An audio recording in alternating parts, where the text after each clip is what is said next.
Okay, well, quick video today. I've got 20 minutes, so why not? Yeah, I hope you had a good weekend. I definitely did. I had a great weekend. I was able to lead singing at worship again this past Sunday, and that was a lot of fun. Sang 2 psalms, which if you are not on the psalm singing bandwagon at this point, you should definitely jump on. We do psalms and hymns. We don't do any spiritual songs, though, so are we really being obedient? I don't know. But in any case, mixing some psalms with hymns has been just such a blessing to everybody.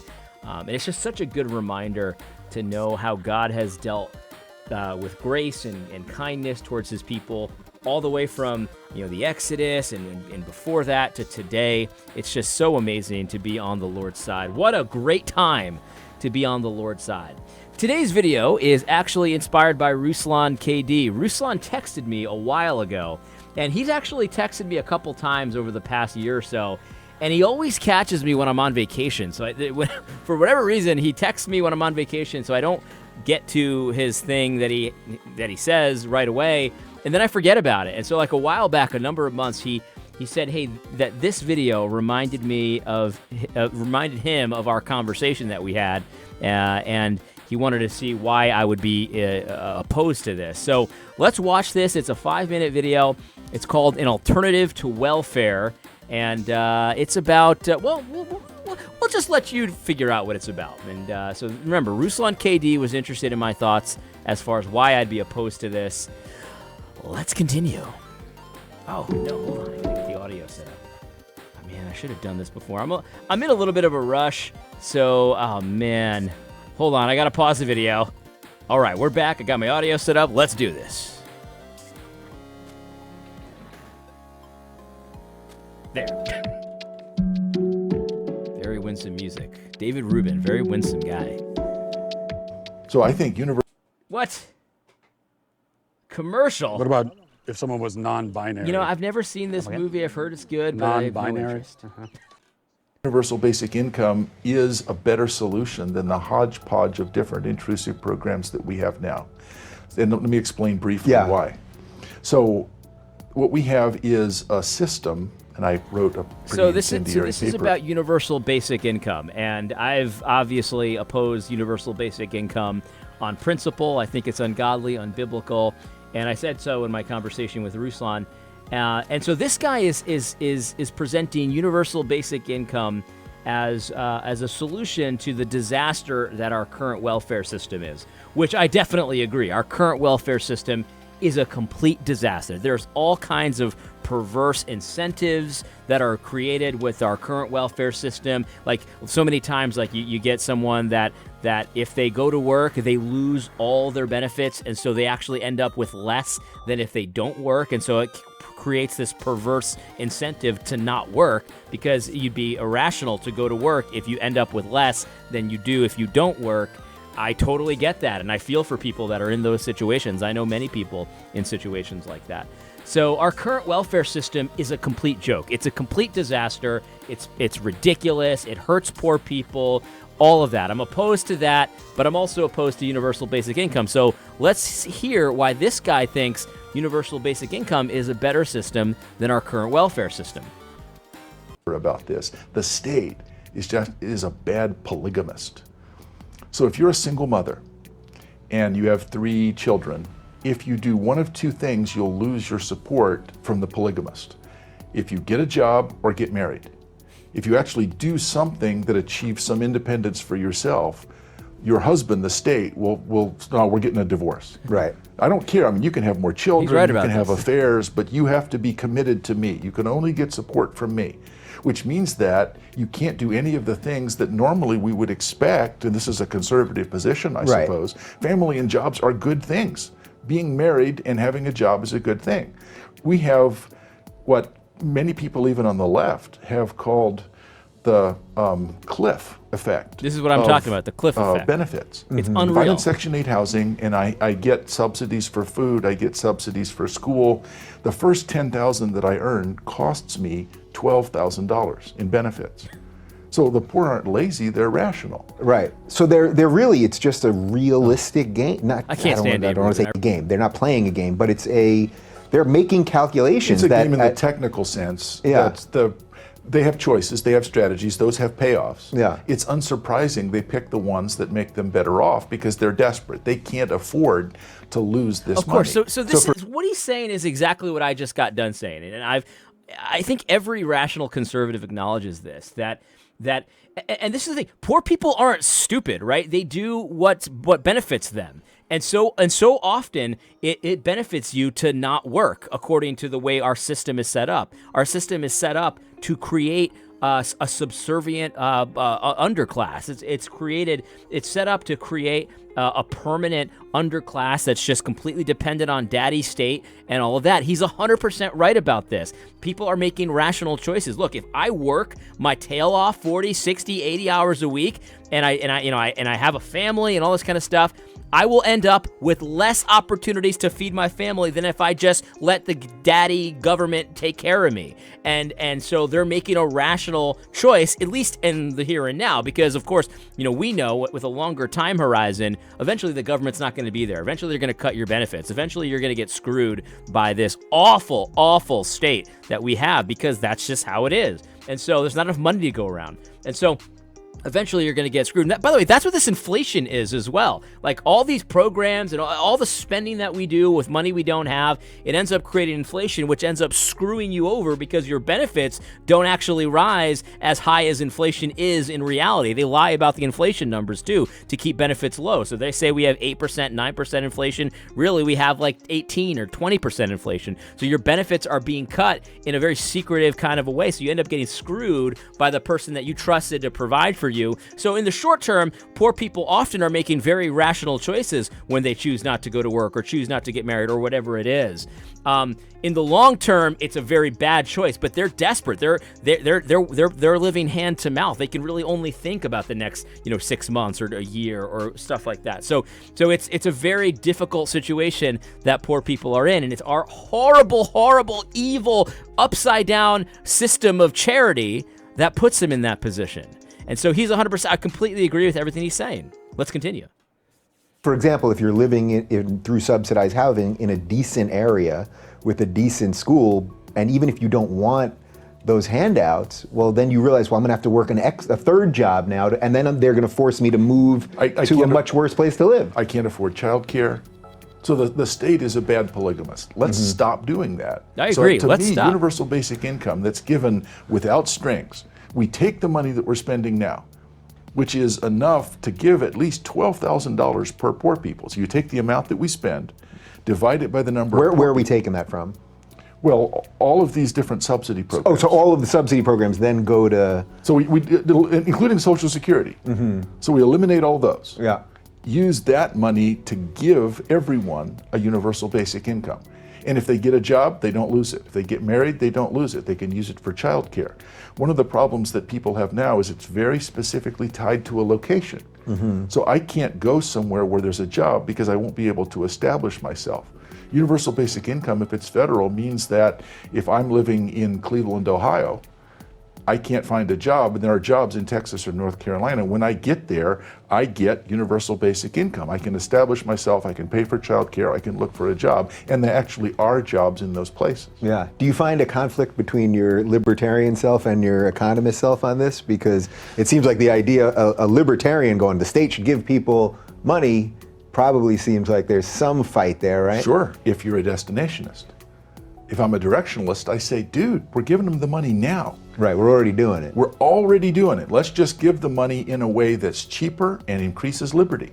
That's the basic directionalist argument, which is why Milton Friedman and Charles Murray are both in favor of universal basic income. But it has to be a directionalist argument. We're already doing that. Now you're saying we shouldn't do that.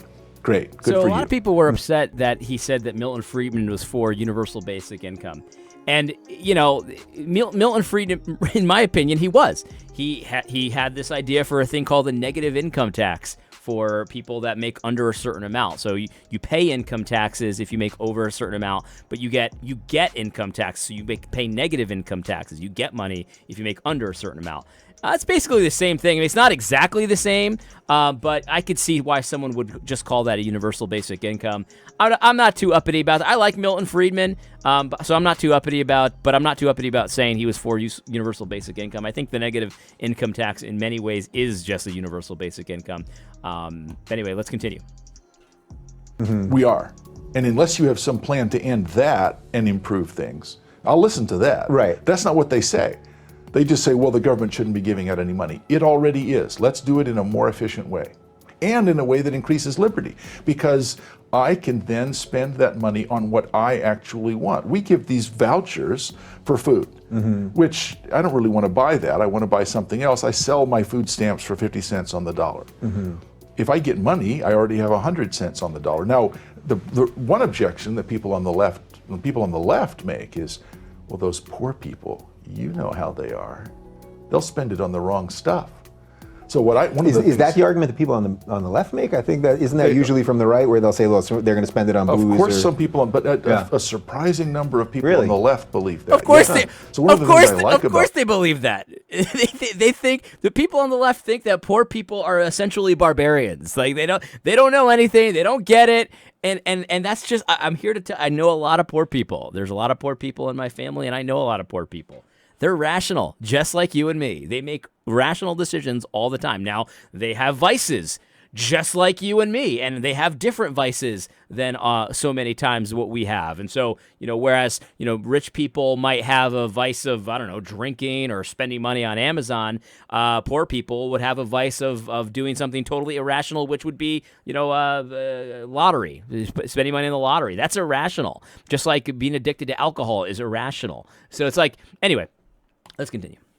About this is it sort of divides the usual political split by how paternalistic they are. There's a whole bunch of people on the left that really think experts and honestly rich white people should be saying, here's how y'all the real racists. You guys are the real racists. The people on the left, they're the real racists. Did you see that? Did you see that meme? Oh man, I wish I had it up. Let me see if I can find it. Hold on one second. This one right here. This one had me dying. You are racist. No, you are racist. You guys are gay. So good. So good. All right. So, Ruslan, you wanted my opinion on this, and I will give it to you.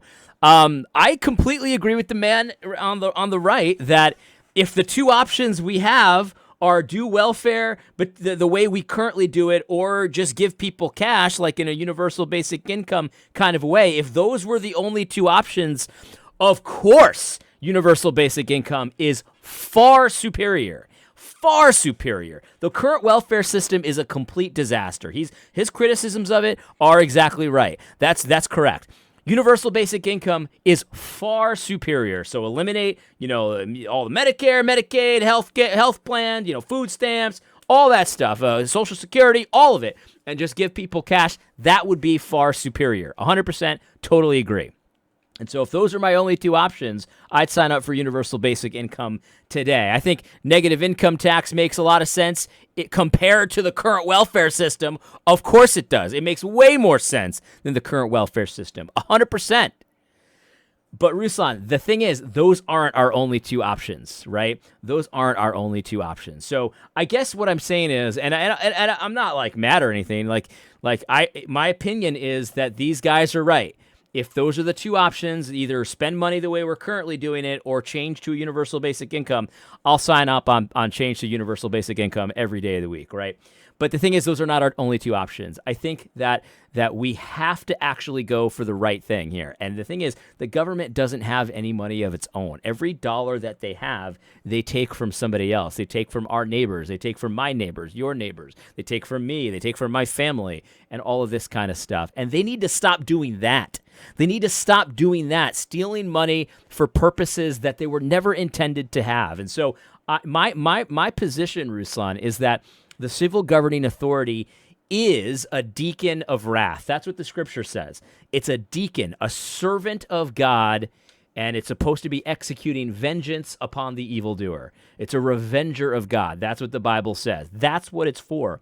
It is not an organization that's intended to be charitable. It's not an organization It's not an instrument of grace. It's an instrument of wrath. And see, the thing is, we need to make sure to keep that. The government needs to stay in its lane. The church ought to have more money. The individuals in the church ought to have more money to be charitable than they currently do. Now, quite frankly, even though we get taxed out the yin yang, we still are very charitable, and we would be even more charitable if we didn't get taxed to kingdom come. But the thing is, so we need to stay in our lanes. The government is not an instrument of grace. It is not a deacon of grace. It is a deacon of wrath and vengeance. That's what it's for. The church and the individuals, that's where charity needs to come from. It needs to come from private locations. We need to empower people to have even more capital at their disposal to give even more to the poor than they already do. That would be the ideal situation. And the reality is that universal basic income, I agree with this guy, would probably eliminate some of the perverse choices that poor people have to make. Like he said, that cliff, the benefits cliff, where if you get married, that's a negative. If you get a job, that's a negative. Stuff like that. That would be good. But universal basic income creates its own perversions, right? Like we'd be foolish to think that, let's say you made $50K the cutoff point, right? So if you make $50,001, you get taxed. But if you make $49,999, you get a negative income tax, and that's the line, right? We'd be fools to think that all the people that are making just slightly above 50K wouldn't strongly consider, you know what, I'm not going to work that hard. I'm not going to work that hard at all, because really, if I get a raise, it's going to be like a 1% raise. And honestly, if I don't get a raise, it's fine. I still get the negative income tax and all of that kind of stuff. There's all kinds of perversions that would go into universal basic income as well. And because it's not the rightful role of the government anyway to be doing this, it's always going to lead to perversions. You can't get blessings from God by disobeying him. That's not how it works. God doesn't bless countries or nations that disobey him intentionally and pretend that it's good, right? In any case. So that is my opinion. Thanks for sending me this video, Ruslan. Again, I honestly I'm with you. UBI would be way superior to what we currently do, but it still would create all kinds of perverse incentives. It would still be a problem. It's still not ideal. It's still not the role of government, and it still won't be blessed by God. Private charities,